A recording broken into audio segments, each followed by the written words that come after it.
ಜಿಲ್ಲಾ ಉಸ್ತುವಾರಿ ಸಚಿವ ಪರಮೇಶ್ವರ್ ಸಾಗ ಇಲ್ಲೇ ಮಾಡ್ಬೇಕು ಅಂತ ಹೇಳ್ಯಾರೆ. ಜಯಚಂದ್ರನ್ ಇಲ್ಲೇ ಮಾಡ್ಬೇಕು ಅಂತ ಹೇಳ್ಯಾರೆ. ರಾಜಣ್ಣರು ಇಲ್ಲೇ ಮಾಡ್ಬೇಕು ಅಂತ ಹೇಳ್ಯಾರೆ. ಇದ್ರ ಮೇಲೆ ಡಿ.ಕೆ. ಶಿವಕುಮಾರ್ ಬಿಟ್ಟಿದ್ದಟ್ಟೆ. ಸರ್ ನಮಸ್ತೆ. ನಮಸ್ಕಾರ ಸರ್ ನಿಮ್ಮ ಹೆಸರು? ಶಿವರುದ್ರಯ್ಯ ಅಂತ ಹೇಳಿ. ಸರ್ ಈಗ ನಮ್ಮ ತುಮಕೂರಲ್ಲಿ ಏರ್ಪೋರ್ಟ್ ಬೇಕೋ ಬೇಡವಾ, ಇದ್ರ ಬಗ್ಗೆ ನಿಮ್ಗೆ ಏನ್ ಅನ್ಸದೆ ಎಲ್ಲ ಹೇಳ್ಬಿಡಿ. ಏರ್ಪೋರ್ಟ್ ಕರ್ನಾಟಕ ರಾಜ್ಯದಲ್ಲಿ ತುಮಕೂರು ಸೂಕ್ತ ಸ್ಥಳ ಅಂತೇಳಿ, ಯಾಕೆಂದ್ರೆ ಉತ್ತರ ಕರ್ನಾಟಕದವರು 40 ಜನ MLAಗಳು ಸೈನ್ ಹಾಕಿ ಕೊಟ್ಟಾರೆ ಇಲ್ಲಿ ಏರ್ಪೋರ್ಟ್ ಮಾಡ್ರಿ ಅಂತೇಳಿ. ಸಿರಾ ತಾಲೂಕು, ಕೊಟ್ಗೆರೆ ತಾಲೂಕು, ಮಧುಗಿರಿ ತಾಲೂಕು, ಸಮ್ ಪಾರ್ಟ್ ತುಮಕೂರು ಸೇರಿ 2,500 ಎಕರೆ ಸರ್ಕಾರಿ ಜಮೀನು ಐತೆ. ಬಡವನಹಳ್ಳಿ ಹತ್ರನ ಅದ್ಯಾವುದೋ ಒಂದು ಹೊಗೆ ಸೊಪ್ಪು ಇದು ಅಂತೇಳಿ ಅದೇ 1,500 ಎಕರೆ ಪುಕ್ಷೇಟಿ ಜಮೀನು ಐತೆ. ದುಡ್ಡು ಕೊಡಂಗಿಲ್ಲ. ಬೇರೆ ಜಮೀನು ಸರ್ಕಾರಿ ಜಮೀನು ಐತೆ 2,500 ಇಂದ 3,000 ಎಕರೆ ಪುಕ್ಷೇಟಿ ಸಿಗ್ತೈತೆ. ಆಮೇಲೆ ಜಮೀನಿಗೆ ಬೆಲೆ ಎಷ್ಟು ಗೊತ್ತಾ ಅಲ್ಲಿ? 70 ಲಕ್ಷ 80 ಲಕ್ಷ ಕಡಿಮೆ. ಪಕ್ಕದಾಗೆ ಇದೈತೆ ನಿಮ್ಜು ನ್ಯಾಷನಲ್ ಇನ್ವೆಸ್ಟ್ಮೆಂಟ್ ಮ್ಯಾನೇಜ್ಮೆಂಟ್ ಝೋನ್ ಅಂತ ಹೇಳಿ ವಸಂತ ನರಸಾಪುರ ಪಕ್ಕದಾಗ ಅಲ್ಲೇ ಇದು ಎಲ್ಲ ಐತೆ. ಬಹಳ ಅವಶ್ಯಕತೆ ಐತೆ ಅಲ್ಲಿ. ಆಮೇಲೆ ಉತ್ತರ ಕರ್ನಾಟಕ ಜನ, ಆಮೇಲೆ ನಮ್ಮ ಮಡಕ್ಸಿರಾದವರು, ಆಂಧ್ರದವರು ಎಲ್ಲರೂ ಇಲ್ಲೇ ಮಾಡ್ರಿ ಅಂತ. ಇವ್ರವರಲ್ಲ, ಜಿಲ್ಲೆಯವರಿಗೆ ಇದೇ ಬೇಕು ಅಂತ ಮಂಗಳೂರಿನವರು, ಆಮೇಲೆ ಉತ್ತರ ಅರವಿಂದ್ ಬೆಲ್ಲದವರಲ್ಲ, ಅವರು ಕಮಿಟಿ ಒಳಗ ಅವ್ರ ಇದು ಏರ್ಪೋರ್ಟ್ ಕಮಿಟಿಗೆ ಅವ್ರು 40 ಜನದ MLAಗಳ್ದ ಸೈನ್ ಹಾಕ್ಸ್ಕೊಟ್ಟಾರ ಇಲ್ಲೇ ಮಾಡ್ರಿ ಅಂತ ಹೇಳಿ. ಅಲ್ಲೆಲ್ಲ ಒಂದೊಂದು ಎಕರೆ ಜಮೀನಿಗೆ 10 ಕೋಟಿ 12 ಕೋಟಿ. ಇವ್ರು 12 ಕೋಟಿ ಕೊಟ್ಟು ಜಮೀನ್ ತನಕ ಆಗ್ತೈತಾ? ಅಲ್ಲಿರೋ ಜಮೀನೆಲ್ಲ ಯಾರವು? ಅವ್ರವೇ ರಾಜಕಾರಣಿಗಳು. ಅವ್ರು ದುಡ್ಡು ಮಾಡ್ಕೊಳಕ್ ಹೊರಟಾರೆ. ಈಗಲೇ ಕಿಷ್ಕಿಂದೆ ದೇವನಹಳ್ಳಿದೆ ಅಲ್ಲ ಕಿಷ್ಕಿಂದೆ ಆಗೈತೆ. ತಿರ್ಗಿ ಕನಕಪುರದಲ್ಲಿ ಮಾಡಿ ತಿರ್ಗಿ ಉಯ್ದಾಡ್ತಾರೆ ಅಷ್ಟೇ. ಈಗ ಬಿಡದಿದ್ಕೆ ಉಯ್ದಾಡ್ತಾ ಇಲ್ವಾ?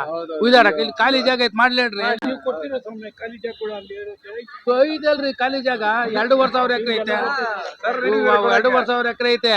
ಅಲ್ಲಿ 1,000 ಎಕರೆನ ಅದು ಇದು ಹೊಗೆ ಸೊಪ್ಪಿದೇನೋ ಐತೆ ಅಲ್ಲಿ ಬಡವನಹಳ್ಳಿ ಈ ಕಡೆಗೆ. ಅದನ್ನ ಟೆಕ್ಸ್ಟೈಲ್ ಪಾರ್ಕಿಗೆ ಕೊಟ್ಟಿದ್ರು. 15 ವರ್ಷದಿಂದ GS ಬಸವರಾಜರು ಕರೆಸ್ಪಾಂಡೆನ್ಸ್ ಮಾಡ್ಯಾರೆ. ಇಷ್ಟಪ್ಪ ಫೈಲ್ ಐತೆ, ಅದ್ ಮಾಡ್ಲೇಬೇಕು ಅಂತ ಹೇಳಿ.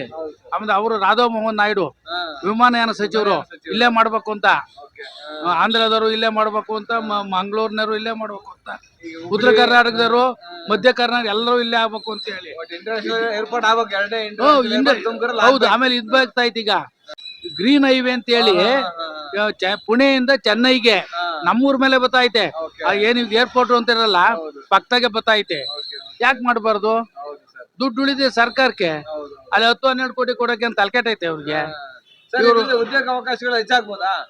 ಉದ್ಯೋಗ ಅವಕಾಶಗಳು ಹೆಚ್ಚಾಗಿ ಆಗ್ತವೆ. ಯಾವ್ದೇ ಬೇಡ. ಅಲ್ಲಿ ವಸಂತ ನರಸಾಪುರದಲ್ಲಿ GS ಬಸವರಾಜರು ನಿಮ್ಸ್ ತಂದ್ರು ನ್ಯಾಷನಲ್ ಇನ್ವೆಸ್ಟ್ಮೆಂಟ್ ಮ್ಯಾನೇಜ್ಮೆಂಟ್ ಝೋನ್ ಅಂತ ಹೇಳಿ.